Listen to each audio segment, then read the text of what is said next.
नमस्कार, स्वागत है आपका आज की इस वीडियो में। आज की इस वीडियो में हम बात करेंगे सीवर पेन के बारे में और सीवर पेन को कम करने के लिए, कंट्रोल करने के लिए कौन-कौन सी मेडिसिन डॉक्टर्स यूज करते हैं, इसके विषय में भी बात करेंगे। साथ में ये भी जानेंगे कि सीवर पेन में होने वाली मेडिसिन किन कंडीशन में यूज नहीं करना चाहिए। उससे पहले जान लेते हैं कि पेन कितने प्रकार का होता है, यानी दर्द कितने प्रकार के होते हैं। दर्द 3 प्रकार का होता है। पहला है माइल्ड पेन, इसमें नॉर्मल पेन होता है और नॉर्मल पेन किलर खा लेने से आराम मिल जाता है।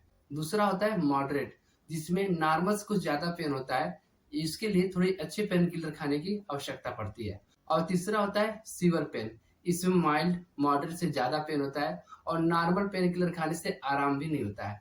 सीवर पेन को कंट्रोल करने के लिए कुछ खास तरह के पेन किलर का यूज किया जाता है, जिसके विषय में आगे हम चर्चा करेंगे। अब तक आपने जाना कि पेन 3 प्रकार का होता है, माइल्ड, मॉडरेट और सीवर। माइल्ड में नॉर्मल पेन होता है, मॉडरेट में नॉर्मल थोड़ा ज्यादा पेन होता है और सीवर में बहुत ही भयंकर दर्द होता है। सीवर पेन को कंट्रोल करने के लिए डॉक्टर्स ओपियोइड ड्रग्स का यूज करते हैं, क्योंकि opioid drugs most potent pain relieving होती है और इसकी इफिकेसी बहुत ही पावरफुल होती है। ओपियोइड ड्रग्स की कौन सी मेडिसिन सीवर पेन को कंट्रोल करने के लिए यूज की जाती है, आइए उसे भी जान लेते हैं। लेकिन मेडिसिन को बताने से पहले मैं आपसे रिक्वेस्ट करता हूं, यदि आप चैनल पर पहली बार विजिट करें तो प्लीज चैनल को सब्सक्राइब कर दीजिए। यदि जानकारी अच्छी लगेगी तो चैनल को लाइक भी कर दीजिएगा और शेयर भी कर दीजिएगा। तो चलिए दोस्तों, जल्दी से जान लेते हैं कि वो कौन कौन सी मेडिसिन है जिसका प्रयोग डॉक्टर्स द्वारा सीवर पेन को कंट्रोल करने के लिए किया जाता है। इनमें से सबसे पहले आता है ट्रामाडोल इंजेक्शन या टैबलेट, जिसे 50 से 100 mg हर 6 घंटे पर दिया जा सकता है, जब तक कि दर्द पूरी तरह से बंद ना हो जाए। और दूसरे नंबर पर आता है मॉर्फिन इंजेक्शन।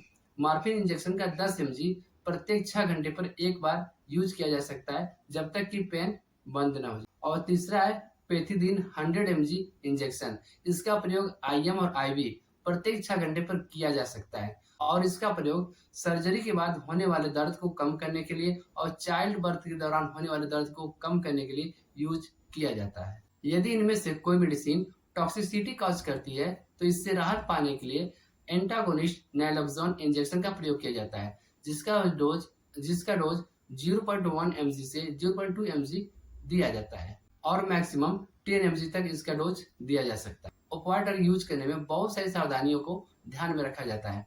यदि पेशेंट को एडवांस लिवर डिजीज है तो उसे ओपियोइड ड्रग्स यूज नहीं करनी चाहिए। यदि पेशेंट को सीवर हेड इंजरी हुई है तभी ओपियोइड ड्रग्स का यूज नहीं करना चाहिए। यदि पेशेंट को एडवांस क्रोनिक ऑब्स्ट्रक्टिव ब्रोंकाइटिस हुई है तब भी ओपियोइड ड्रग्स का यूज नहीं करना चाहिए। यदि पेशेंट को रेस्पिरेटरी डिजीज है तब भी ओपियोइड ड्रग्स का यूज नहीं करना चाहिए। और यदि किसी पेशेंट को अनट्रीटेड हाइपोथायराइडिज्म है तभी ओपियोइड ड्रग्स का यूज नहीं किया जाना चाहिए, क्योंकि ओपियोइड ड्रग्स से रेस्पिरेटरी डिप्रेशन होने का खतरा बहुत ही ज्यादा रहता है। इसलिए जब भी ओपियोइड ड्रग्स का यूज किया जाता है, बहुत सारी सावधानियों को ध्यान में रखा जाता है। ओपियोइड ड्रग का यूज हमेशा डॉक्टर के सुपरविजन में ही होना चाहिए। यदि जानकारी अच्छी लगी हो तो प्लीज लाइक कर देना। चैनल को अब तक सब्सक्राइब नहीं किया तो प्लीज सब्सक्राइब भी कर देना। जय हिंद।